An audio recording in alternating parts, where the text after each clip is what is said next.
Long ago, many of our people were sick. So our chiefs called on a medicine man to help them. His name was Man from the Sky. He went into his lodge, opened his medicine bundle, and prayed. When he was done, he told the people to bring those who were sick to him. He would take them on a journey. He led the people up the Snake River to a place in the hills. Then he went up the hill and tapped a rock with a stick. Healing water flowed from the rock. The people bathed in the water and grew well again. Your good uncle had made himself ill. With all his walking through the prickly bear cactus, his feet were covered with open wounds and blisters. He was so tired that it was an effort for him to stand again after he sat upon the ground. He did not wish to stop. His heart told him to keep seeking my people even after Captain Lewis begged him to rest. Although he had not yet found my relatives, he had come to the lands that I remembered.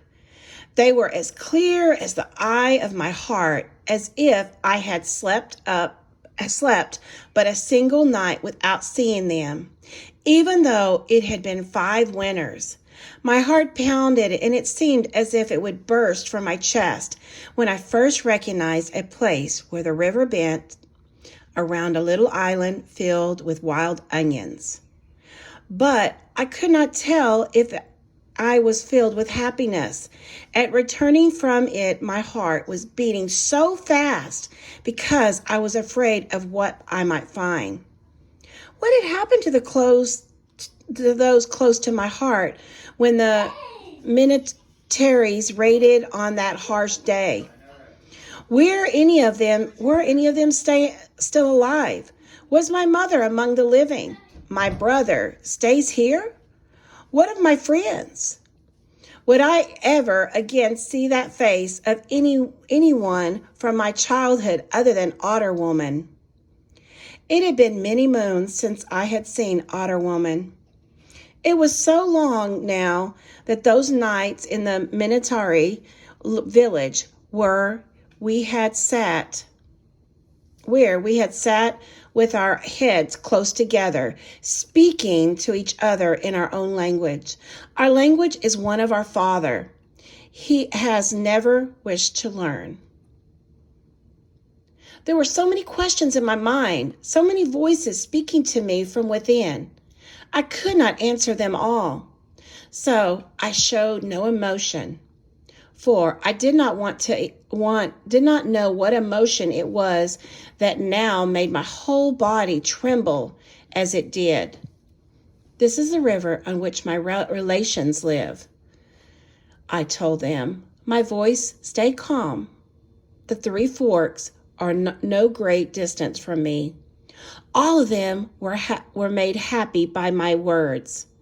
Though he was ill, your good uncle hugged me, and Captain Lewis looked at me with a brief smile and nodded his head. Such a serious man Captain Lewis was.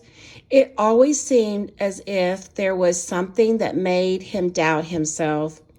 Even though he was good and strong, it is not the way with our good uncle. He always knows who he is. The red of his hair is a sign of the sunshine that lives in his heart. The spirit power in his heart is his friend. It never confuses him. Now I can tell them where we are going to help show them the way. The captains were so pleased that they gave me a beautiful string of blue beads that everyone loves. I use them as a belt. I did not own a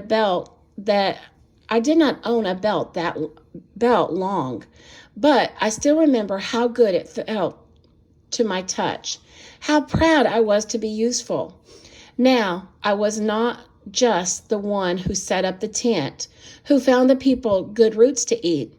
I was also the one who could show them the way to my people. the one who could help them get horses. Yes, firstborn son, your good uncle told me they expected this of me all along, but perhaps their hopes would not come true. I might have been like that iron boat, unable to carry the load. Now it seemed all they hoped of me would come true. My heart was singing, but we still had not met with my people. As all along I showed them things. There was the creek where we got the earth from which we made our white paint. I taught them now how a friend would paint the cheeks of someone he or she met. I told them that they should carry paint with them. If they ever met any of my people, they should use a vermilion paint to honor them in this way. I explained how we would greet friends. You know how it is done, firstborn son? We put the arms closest to our hearts around each other's shoulders. We press our cheeks together like this, and we would say, ah, he. I'm so pleased. I'm so pleased. They listened closely to me, nodded, but Captain Lewis needed to know something else.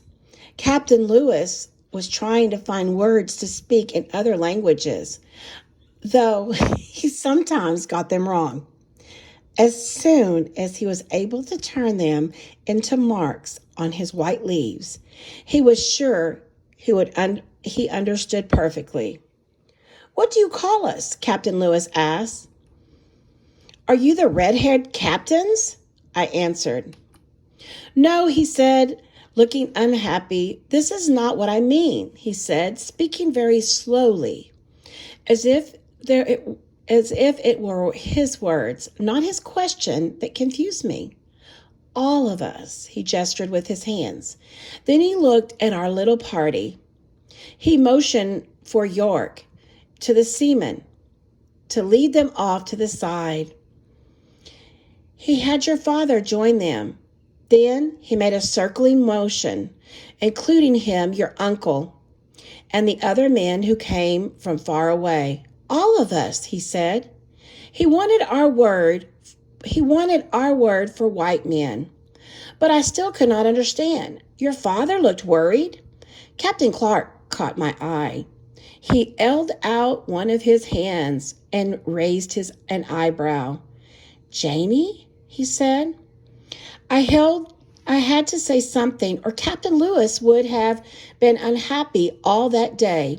I remained silent, though, until Captain Lewis asked one more question. He made the motion in sign language that stands for people. What would your people, the snakes, call us? At least I thought I understood. Tabe bon, I said.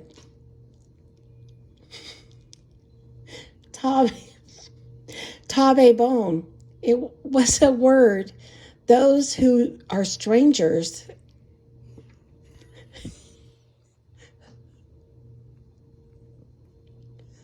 who might have enemies. Tabe bone. Captain Lewis said he was very pleased. He smiled as he turned it into black lines of white leaf. Tabe bone. Despite his sickness, your good uncle kept scouting ahead, walking far along the shores inland as he came down the river in the cottonwood canoes. Your father had sprained his ankle some days before, but he assured Captain Clark he was better now. He begged to go with him. You know how your father always wants us to see new? So your uncle agreed. Your good uncle agreed, and I remained behind. The mountains were so close to the river now that we could no longer see the ranges of peaks beyond them. Captain Lewis was greatly worried that he would come to the waterfalls of dangerous rapids. No, I told him, our river has no such places. It flows all the way, just as it does now. He did not believe me, or at least he was not ready to let go of his worries. He was troubled so much by the insects that bit him. His eyes and face were always swollen, even though he covered his head each night with the thin cloth you can see through. He always kept urging your good uncle to cease his walking and allow him to take a turn looking for our people. But everyone in the party, including Captain Lewis, knew that the good uncle was the better of the two men at speaking with Indians. You could see in his face how he enjoyed meeting our people, sharing the food, and hearing the stories. Captain Lewis only showed such excitement when he looked at some small plant he had never seen before, or when an animal or a bird new to him was brought in. Then he would spend much of his time making his mark on white leaves, sometimes even drawing the exact shape of that fish or animal or bird. It was a fine day when we came to the place where I had been taken captive. There were 3 forks in the river, that same fork I had spoken to on that day, long ago when I made my foolish wish to travel. The river had certainly heard me then. I whispered to it again. "Help my friends," I said in a very soft voice. Then I stood quietly on the banks and looked. Now your good uncle was so sick that he did not wish to eat. Yet he wanted to walk. He walked along the north branch of the 3 rivers, with only your father and one other man by his side. The river almost took your father that day, firstborn son. They were wading together out to the large island when your father lost his footing. He was pulled into the deep river by a fast current. Weak though he was, your good uncle came into the river after him, pulled him to safety. Then they continued on the island where Captain Clark decided to camp for the night. His scout for my people had not succeeded.